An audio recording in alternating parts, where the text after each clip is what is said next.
Good afternoon. My name is David Mariuson. Here is a copy of my government issued ID so that you could see it's really me. And this is my presentation for the Leading Organizations project. I hope you enjoy. Today, I will be providing a comprehensive diagnosis of the leadership failure at Away Travel. Um, and I will be integrating several theories, transactional leadership versus transformative leadership, the LMX theory, and also the authentic leadership theories. I'm going to demonstrate that the CEO, Steph Corey's inability to adapt her style to the business that she was actually running or trying to run caused a culture crisis that nearly destroyed the brand, you could say. Moving on. So first, the paradox of Away. I have this very scary picture here that I made. The brand was supposed to be, they were coming from Warby Parker. They were supposed to be this sort of like millennial, democratic, inclusive, wellness. It's not a wellness brand, but sort of, in that wellness vein of, these sort of values that are modern and something that you would expect from millennial founders. But in reality, the culture was backwards and more resembling of a different kind of company altogether. It was exclusive. You could call it autocratic. It caused a lot of burnout. So even though it was, it was initially disrupting the iron triangle problem, right? You could be good, it could be fast, and it could be cheap, but it can't be all three sort of thing, that old joke.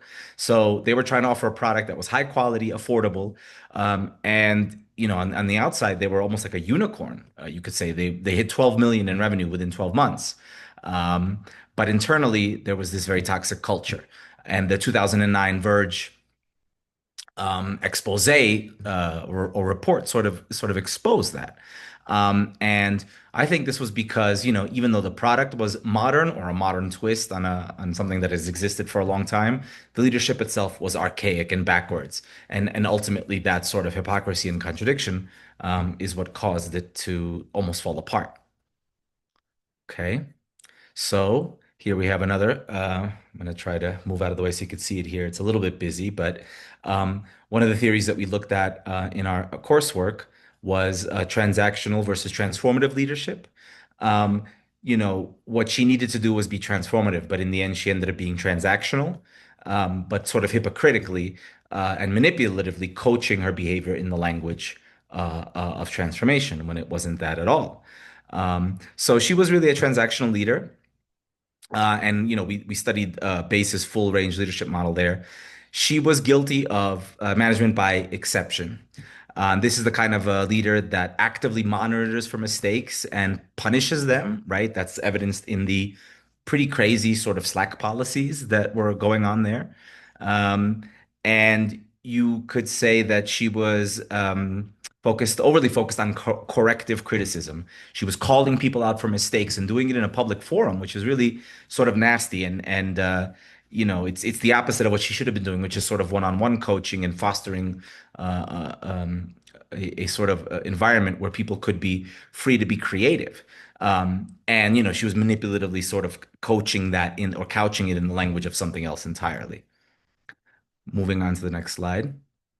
Um, so we see here that, that sort of transactional leadership, it's good for like assembly lines or in, almost a workplace from a different century. And it's almost ironic that this sort of, like millennial, Ivy League educated modern person was bringing this kind of leadership style into a modern company or a company that was trying to do a modern twist on a well-known product, suitcases. But unfortunately, that's what it was. Um, one of the theories that we studied was Burns's theory in school. So this kind of leadership it generates compliance, but not necessarily commitment to the cause. Um, and ultimately, Away is a creative brand, even though it's making suitcases. They're not the ones actually doing it, right? It's a factory in China. They're supposed to be Warby Parkering up the company, and they failed to do that. And she was bullying these employees. and it was a culture of fear. And this stifled the innovation and creativity that would have been really great for a company like this. Another framework to think about this is the LMX theory, the leader member exchange theory. There was a colossal failure of that, right? LMX theory suggests that leaders are going to naturally sort of form these in-group out-groups, like they're trusted lieutenants or something like that, and out-groups are the hired hands. But if you're an effective leader, you have to try to obviate that or get ahead of it and expand the in-group, make everyone feel like they're part of the in-group. Instead, she did the opposite.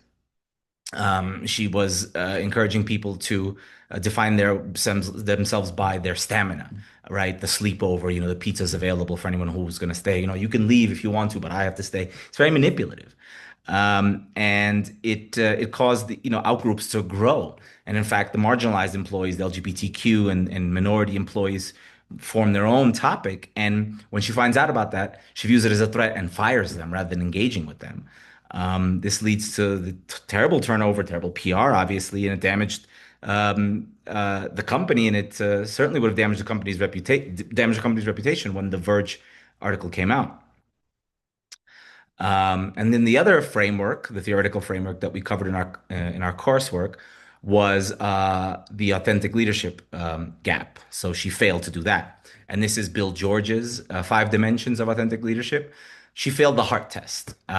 She ignored the employee burnout potential by trying to, I think probably, she was projecting her own sort of chip on her shoulder about having grown up in this massive, what was it, 55,000 acre mansion in Cleveland or whatever.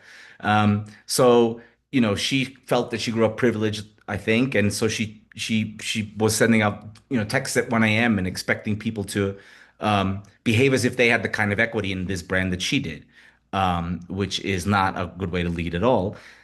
She was exhibiting pseudo transformational leadership, using the language of empowering to mask what was actually happening, which is exploitation.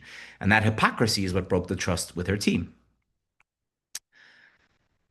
And if you look at the Terry's action wheel, which we also studied in class, we can ask the question, what's really going on?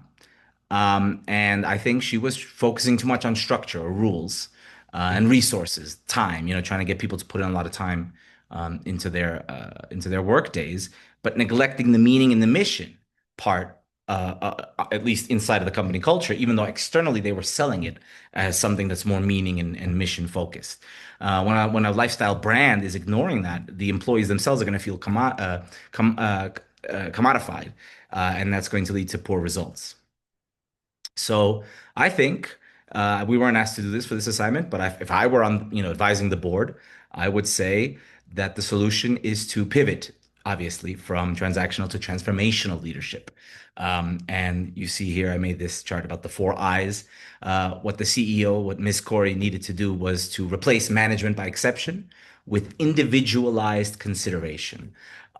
Taking an interest in each employee's needs, coaching them privately, obviously getting rid of the ridiculous Slack rule, allowing people to feel comfortable and take emotional sort of, obviously you're not giving them any real equity, but at least they could take some emotional equity in the brand, and then they would have been able to be more successful that way.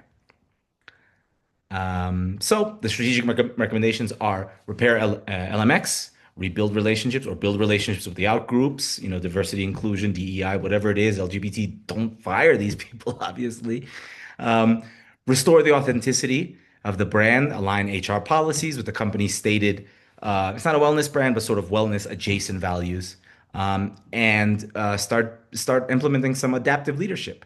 Recognize that the startup crisis sort of phase of the company is over, and it's time to lead into stability and to mature into a more stable company. That's going to conclude my presentation. These are the references that I used. Rather than just writing that I used Quantic material, I went and looked up, obviously I quoted Zoe Schiffer's article in The Verge, and then some of the source materials that it comes from here. And then I also have this slide, less beautified, just to see that the links and everything like that is there.